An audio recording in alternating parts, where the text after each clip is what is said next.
یا رائے دی، لیکن اگر اس نے بدنیتی کے ساتھ دی جانتے بوجھتے ہوئے تو ایسی صورت میں ہو سکتا ہے اس کو بھی سزا ملے. ٹھیک ہے نا. تو یہ فیصلہ تو ہے، چونکہ سزا جزا کا فیصلہ اللہ نے کرنا ہوتا ہے. ہم یہاں بیٹھ کے یہ اللہ کا اختیار استعمال کرنے کی کوشش کرتے ہیں. ہم یہاں بیٹھ کے ایک دوسرے کو کافر کہتے رہتے ہیں. ٹھیک ہے. ہم یہاں بیٹھ کے جو دنیا سے لوگ جا چکے ہیں ان پہ لانتے بھیجتے ہیں، ان کے بارے میں برا بولتے رہتے ہیں جو کہ دنیا جا چکے ہیں.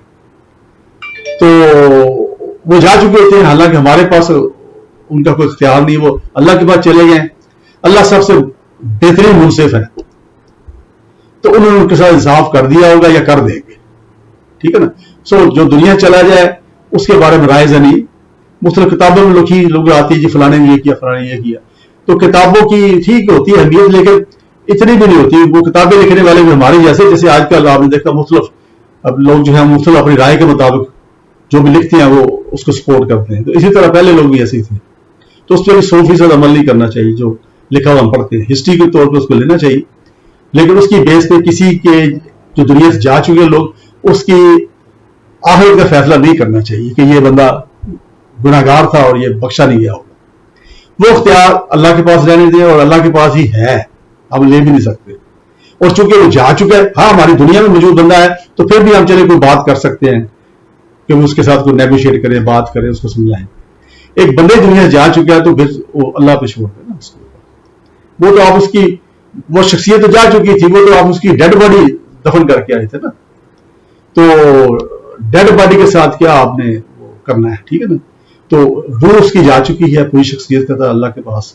اللہ تعالیٰ جو بھی یہ فیصلہ کریں گے، اگر اس نے کسی کے ساتھ ظلم کیا ہے اس کا انصاف ہو جائے گا، جس کے ساتھ ظلم ہوا ہے اس کو بھی انصاف مل جائے گا. تو ہمیں اللہ کے انصاف پہ بھروسہ رکھنا چاہیے. انہی باتوں کے ساتھ میں آپ سے اجازت چاہتا ہوں. مجھے اپنی دعا میں یاد رکھیے. بہت شکریہ. السلام علیکم.